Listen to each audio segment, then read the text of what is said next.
জনকল্যাণ ও ইনসাফ ভিত্তিক model union গড়ার অঙ্গীকার, হাজারো মানুষের স্বতঃস্ফূর্ত অংশগ্রহণ।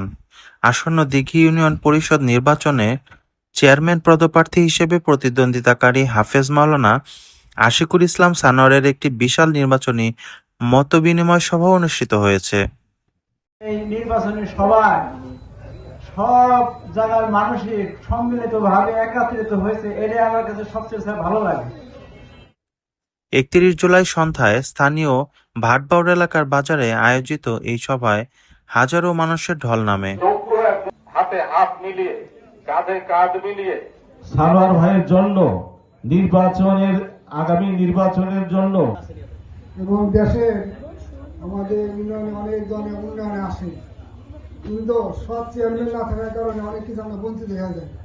অনেক নিরহ মানুষ বিভিন্ন বিচার আছে, সমস্যা হলে যে মালিকের ভিতরে কোরআনের এলেম আছে, তার ভিতরে কোরআন আছে, হাদিস আছে, রাজনৈতিক জ্ঞান চর্চা তার ভিতর আছে, এমন ব্যক্তি যে মানুষকে বিয়ে পড়াইতে পারবে, জানাজাও দিতে পারবে এবং ইমামতি করতে পারবে। সানোয়ার ভাই যে আলেম মানুষ হয়ে যে গ্রামবাসী এবং একটা ইউনিয়নের দায়িত্ব নিতে চাইছে, এই জন্য সানোয়ার ভাইকে অনেক ধন্যবাদ।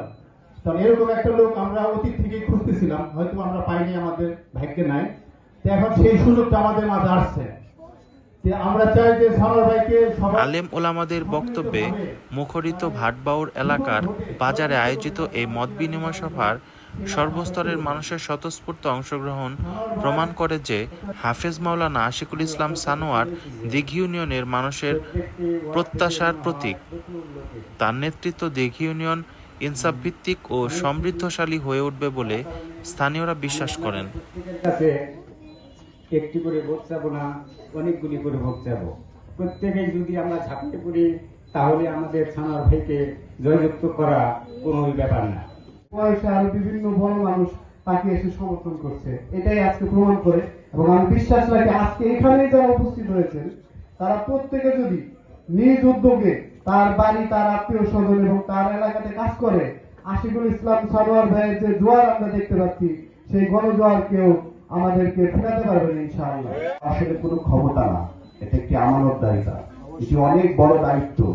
এবং এই দায়িত্ব পালনের জন্য যে গুণাবলীগুলো সবচাইতে বেশি দরকার হয়, সেটা হলো সততা, নিষ্ঠা এবং শিক্ষা। সেই সততা, নিষ্ঠা এবং শিক্ষা আমাদের আশিকুল ইসলাম সানোয়ার ভাইয়ের কাছে আছে বলে আমরা মনে করি, এবং আপনারা এলাকাবাসী সম্ভবত সেই সম্বন্ধে অবগত। দুনিয়াবী শিক্ষা এবং আখিরাতের শিক্ষা, আল্লাহ প্রদত্ত যে গুণাবলীগুলো প্রয়োজন, সেই গুণাবলীগুলো আল্লাহ পাক আমাদের আশিকুল ইসলাম সানোয়ার ভাইকে দিয়েছেন। এবং দুনিয়ার জীবন অতিবাহিত করার জন্য যে সাধারণ শিক্ষা প্রয়োজন হয়, সেই সাধারণ শিক্ষায়ও আমাদের আশিকুল ইসলাম সানোয়ার ভাই ইনশাআল্লাহ সর্বোচ্চ জ্ঞান অর্জন করতে সক্ষম হয়েছে। অতএব শিক্ষা, গুণাবলী এবং দ্বিতীয়ত যেটা বলেছিলাম যে মানুষের মধ্যে সততা এবং নিষ্ঠা। একেই দেখেন নাই, এখানে অনেকে আছে যে এখনো এই প্রথম দেখলেন, এরকম আছে। এটার মূল কারণ দুইটা। একটা হচ্ছে যে সরকার আমলে আমাকে আপনার ভোট দিয়ে, বিপুল ভোটে ভোট দিয়ে জয়যুক্ত করেছিলেন, সেই সময়টা খুব ক্লান্তিকর সময় ছিল। 7টা মিথ্যে মামলা আমাকে দিয়ে হয়রানি করা হয়েছে এবং কিছু প্রতিবন্ধকতা এমনভাবে ব্রেকেট দেওয়া হয়েছে যে আমি কোথাও মুভ করতেই পারিনি। তারপর আল্লাহ অশেষ রহমত, প্রায় আমাদের এই সদর উপজেলায় 60টি নতুন মসজিদ করার সুযোগ হয়েছে। সবাই আলহামদুলিল্লাহ। আমি শুধু সানোয়ার ভাইয়ের সম্পর্কে, আমাদের অত্যন্ত প্রিয় ভাই আশিকুল ইসলাম সানোয়ার ভাইয়ের সমর্থনে আজকের এই বিশাল প্রধান বৈঠকের সম্মানিত প্রধান অতিথি। অনুষ্ঠানের মূল বিষয়বস্তু ছিল জনকল্যাণ ও ইনসাফ ভিত্তিক একটি মডেল ইউনিয়ন গড়ে তুলতে সকলকে ঐক্যবদ্ধ হওয়ার আহ্বান জানানো। এই লক্ষ্যে পবিত্র কোরআনের সূরা মায়েদার 2 নম্বর আয়াতকে মূল বার্তা হিসেবে তুলে ধরা হয়, যেখানে সৎকর্ম ও আল্লাহভীতিকে একে অপরকে সহযোগিতার নির্দেশ দেওয়া হয়েছে। সভায় ইউনিয়নের 9টি ওয়ার্ডের প্রতিনিধিরা বক্তব্য রাখেন। এছাড়া বাংলাদেশ খেলাফত মজলিস, বাংলাদেশ যুব মজলিস ও বিভিন্ন আলেম ওলামাগণ তাদের মূল্যবান বক্তব্যে চেয়ারম্যান পদপ্রার্থী হাফেজ মাওলানা আশিকুল ইসলাম সানোয়ারের প্রতি সমর্থন ব্যক্ত করেন।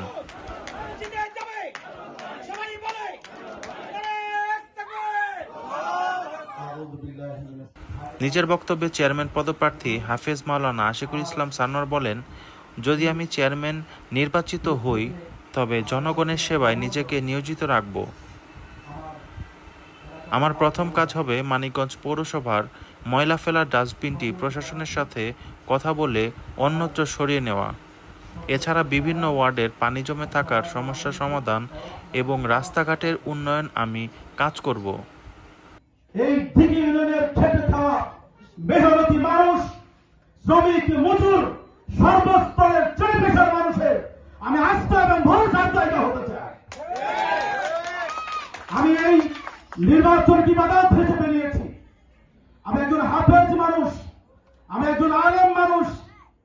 আমি 2024-এ ওমরা পালন করে কামাঘরের ওই কালো গিলাপটা ধরে আমি আল্লাহর কাছে দোয়া করেছি, আল্লাহ যদি দিঘি ইউনিয়নের জন্য আমাকে তুমি কবুল করো, আমার নির্বাচনটি যদি আমার জন্য কল্যাণ বয়ে আনে এবং আমার দিঘি ইউনিয়নের সাধারণ খেটে খাওয়া অসহায় মানুষের জন্য কল্যাণ বয়ে আনে, তাহলে এই নির্বাচনে তুমি আমাকে বিজয় দান করো।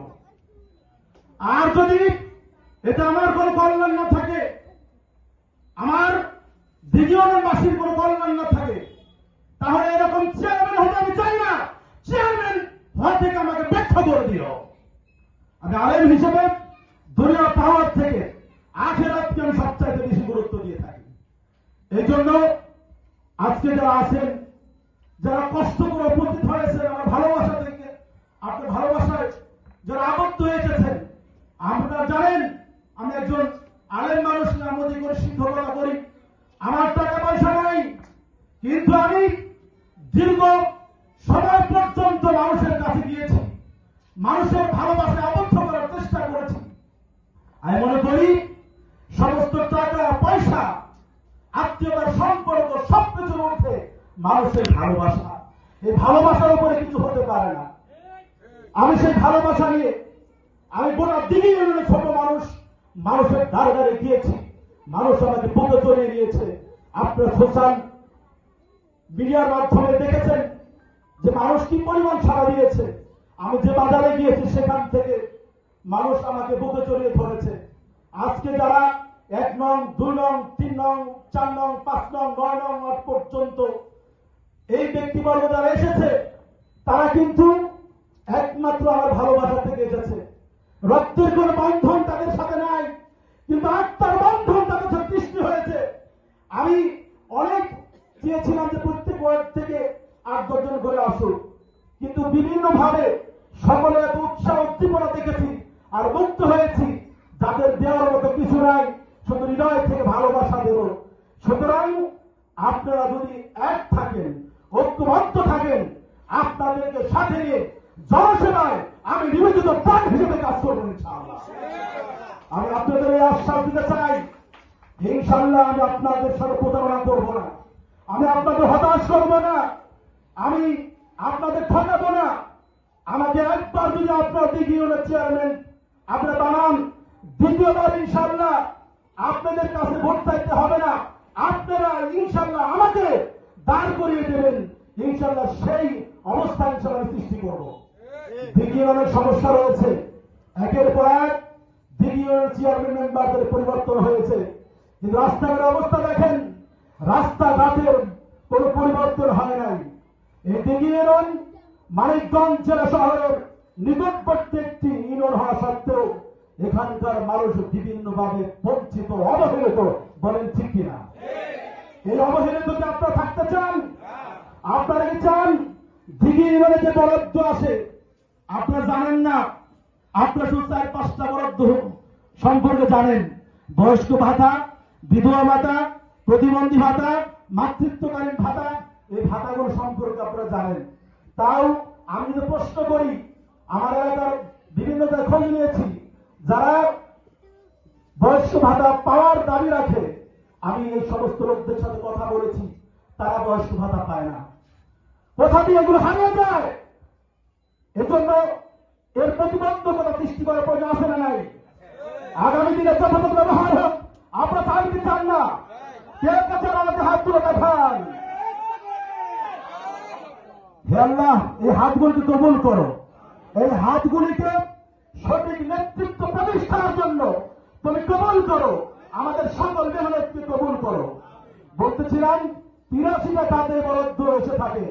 আমি ওয়েবসাইটে দেখেছি গত 24-25 অর্থ বছরে দ্বিতীয় ইউনিয়নে 80 লক্ষ টাকার উপরে বরাদ্দ এসেছে।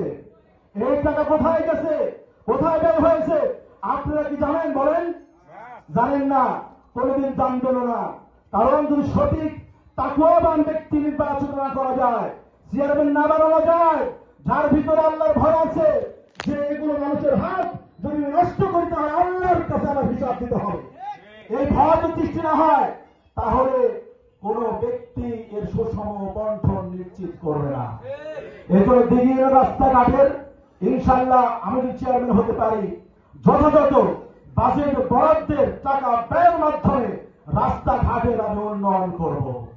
এই ভাতাগুলো নিশ্চিত প্রাপ্য ব্যক্তির হাতে ইনশাল্লাহ পৌঁছে দেব।